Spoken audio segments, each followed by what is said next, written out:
E já estamos de volta com a sua revista eletrônica diária, o Amazônia Agora. E hoje nós vamos falar de um assunto muito bacana e que desperta muita curiosidade, não só aqui nos roraimenses, mas em todo o mundo. São os cavalos lavradeiros. Sobre este assunto, eu vou conversar aqui com o Luciano, ele que é mais conhecido como Lula, muito conhecido aqui no estado. E também vou conversar com o Luiz, ele que também teve essa iniciativa aí de documentar todo esse processo da vivência desses cavalos. Você está curioso? Nunca ouviu falar dos cavalos lavradeiros? Calma, que é sobre isso que nós vamos conversar agora. Lula, boa tarde, Luiz. Sejam muito bem-vindos ao Amazonsat. Eu vou começar conversando aqui com o Lula. Lula, explica, o que são os cavalos lavradeiros? Os lavradeiros, eles são animais, são cavalos que foram introduzidos aqui há uma faixa de 200 anos atrás, né?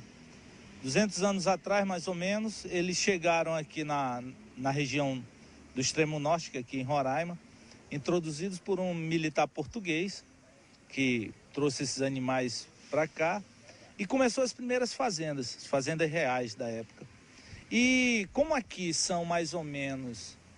Vamos calcular, aqui hoje, nós temos 62 mil quilômetros quadrados de campos naturais. É a maior mancha de campos naturais que nós temos na Amazônia. Então, esses campos sempre estiveram aqui. Então, o animal que vivia na época, dominava esses campos, eram os cervos, o veado. E aí, o militar português introduziu o cavalo. E o cavalo, como aqui não havia cerca, então imagina essa dimensão toda, esses animais foram vivendo livres. Depois foi a colonização, né? Chegando o colono, o colonizador, junto com as tribos que aqui já viviam, e esses cavalos foram tendo o trato, né? Foram pegar um aqui, pega outro ali, e criou-se as fazendas. Depois veio a Fazenda Boa Vista, que é onde surgiu Boa Vista, e esses animais sempre com muito campo para andar. E acabou que os fazendeiros foram capturando, alguns criando alguns e outros soltos. Ainda existem, eles estão aí. Então quer dizer que os cavalos lavradeiros são os cavalos que foram introduzidos aqui no estado de Roraima e hoje estão como estado selvagem. É isso mesmo? Eles estão completamente vivendo de uma forma diferenciada. São selvagens. Eles se tornaram selvagens no momento em que passaram a viver num ambiente, vamos dizer assim, estranho ao cavalo, né? Porque o cavalo, ele sempre teve sempre foi muito próximo ao ser humano, né? E no momento que eles foram, vamos dizer, abandonados, eles passaram, o processo de seleção natural começou a acontecer com os cavalos. E assim eles foram se desenvolvendo lavrado e foram sobrevivendo aquelas situações, né, de pouca comida, escassez de água, e assim se tornou o cavalo lavradeiro. E hoje eles estão soltos aí pelo lavrado do estado de Roraima. Relativamente sim, porque as fazendas, a maioria das fazendas são muito grandes. Esses cavalos, eles têm dono, lógico. Mas a partir do momento que os fazendeiros mais antigos foram morrendo, os filhos vindo para a cidade, trabalhando, virando médico, professor, essa coisa, já não queriam voltar para o campo. Então, muitas das vezes, o que acontece? Essas fazendas, os cavalos foram deixados lá. Então, passaram de mais de 10 anos sem que a pessoa fosse lá sequer tratar o carrapato. Aí o animal foi nascendo gerações que nunca viram um laço ou sequer um morão, como a gente chama. Então esse cavalo está lá totalmente na natureza, seguindo só os seus instintos, né? Seguindo os seus instintos. E dentro do estado todo, nós temos essa grande área. Então são em alguns pontos, né, do estado, que é onde esse cavalo se encontra, nesse estado. Não que esses cavalos, não tem dono, né, do lavrado. Não, esses cavalos, eles têm dono, né, os fazendeiros e tal, só que as fazendas muito grandes, né, ainda há um espaço de terra muito grande no nosso estado. O próprio município aqui é relativamente pequeno em relação... Nós somos o estado menos populoso do Brasil, né, Roraima. Então esses cavalos, eles estão ali naquela vida totalmente selvagem, porque ninguém vai lá dar comida para eles. Eles se alimentam. E como o lavrado ele é uma região totalmente plana, com vários lugares que a gente chama de baixas, é onde são as nascentes dos igarapés. Então esses lugares, segundo o nosso, o rapaz que está colaborando com a nossa pesquisa, que é o professor Ramayana, né? Veterinário, ele fez um livro sobre esse cavalo e nós começamos a conviver com ele, a trocar ideias. Esses cavalos, eles sobrevivem nessas baixas, em regiões onde ele tem a sua alimentação mais rica, naquele lugar, naquele determinado lugar onde a água traz os restos orgânicos e acumula ali, a vegetação é melhor. Então ali ele fica sobrevivendo naquele... Ali é o restaurante dele, entendeu? Ele sai, mas ele não se afasta mais do que 30 quilômetros daquela região.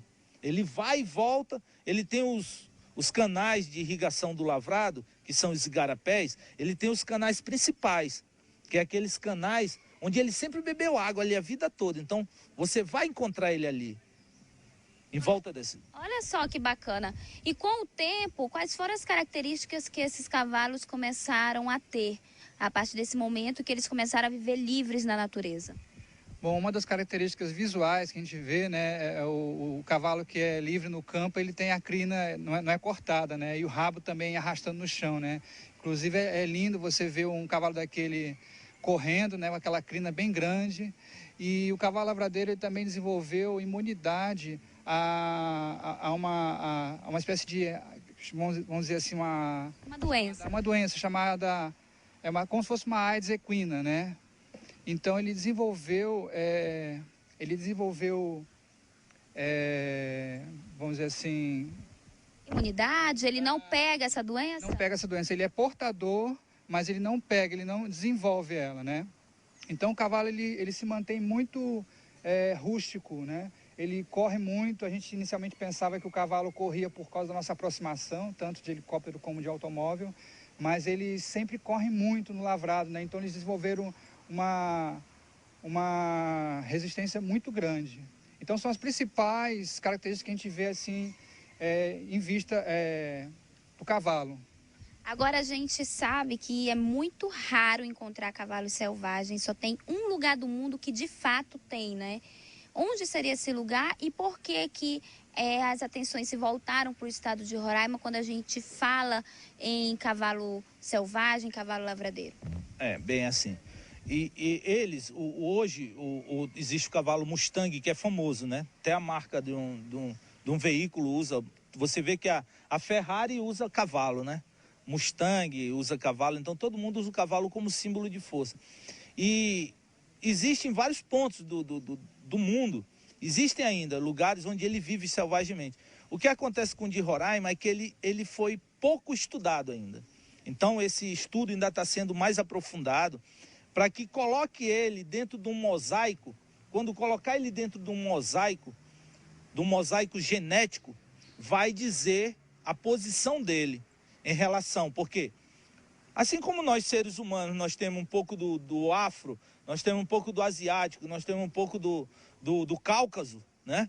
Mas aí o que define é a região onde nós vivemos, por quanto tempo, mais ou menos isso é o que vai ser feito com o lavradeiro. Porque com os outros, a maioria já foi feito. Do Pantanal, o pantaneiro, o pampeiro. Mas o lavradeiro ainda está passando esse processo, né? Então, antes que ele desapareça totalmente, que eu acho que vai ser um pouco impossível, né? Tem pessoas que não acreditam, né? Tem pessoas que não acreditam que... Até moram aqui em Roraima e não acreditam que o lavradeiro existe. Então, a gente também vai até desmistificar, mostrar para você que ele existe, que vai ficar por aí por muito tempo ainda. Então é isso que torna ele único. A falta de estudo que tem sobre ele, esse estudo genético, né? A questão genética, para identificar mesmo em que posição ele fica dentro do mosaico. Esse aqui é lavradeiro, tu entendeu? Aí você vai dizer, esse aqui é lavradeiro, esse é de Roraima. Esse nasceu, esse se adaptou, porque são raças adaptadas. Olha aí, viu, gente? E tudo isso despertou o interesse nesses rapazes que vão fazer um documentário sobre o assunto, e é sobre isso que nós vamos conversar já no próximo bloco.